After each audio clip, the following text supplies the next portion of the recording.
జగన్మోహన్ రెడ్డి గారు సొంతం సంపాదించుకునే ఆస్తిలో నుంచి 30 సంవత్సరాల తర్వాత చెల్లెలకు ఆస్తిలో భాగం ఇవ్వాలంటే తన సొంత ఆస్తిలో నుంచి తను సంపాదించుకునే ఆస్తిలో నుంచి రాజశేఖర రెడ్డి అన్న వాళ్ళ చెల్లెలు విమలమ్మకు ఆస్తి పంచిచ్చినాడమ్మా అని అడుగుతాను నేను.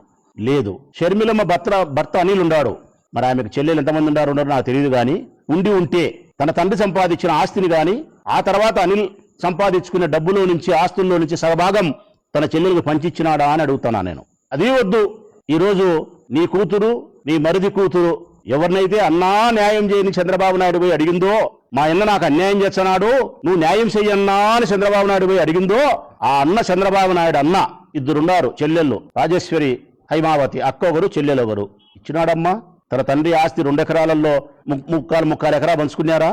లేకుంటే ఇప్పుడు 930 కోట్లు అఫిడవిట్లో చూపించినాడు, 1,00,000 కోట్లు ఉందని చెప్పి మీడియా ముందు చెప్పినాడు. ఆయన 1,00,000 కోట్ల ఆస్తి ఉంది, నాకేముంది, అన్యాయం చేయనీకి అన్నాడు, అవినీతి చేయనీకి చంద్రబాబు నాయుడు. ఈ 1,00,000 కోట్లలో హైమావతి గారికి, రాజేశ్వరి గారికి సగభాగం ఆస్తులు పంచినాడా? లోకేష్ పంచినాడా? లోక విరుద్ధమైనటువంటి అభిప్రాయాలను తీసుకొచ్చి జగన్మోహన్ రెడ్డి గారి మీద రుద్ది ఆయన వ్యక్తిత్వాన్ని హననం, శత్రువులు చేసినారు. ఇప్పుడు ఇంట్లో వాళ్ళే వేస్తున్నారు. ఎక్కడో లేరు తల్లి, శత్రువులు ఎక్కడో లేరు. సినిమాలో త్రివిక్రమ్ సినిమాలో ఎవడు చెప్పిన డైలాగ్ చెప్పినట్టు ఎక్కడో లేరు. మన ఇళ్లలోనే చెల్లెల రూపంలో తిరుగుతారన్నారు.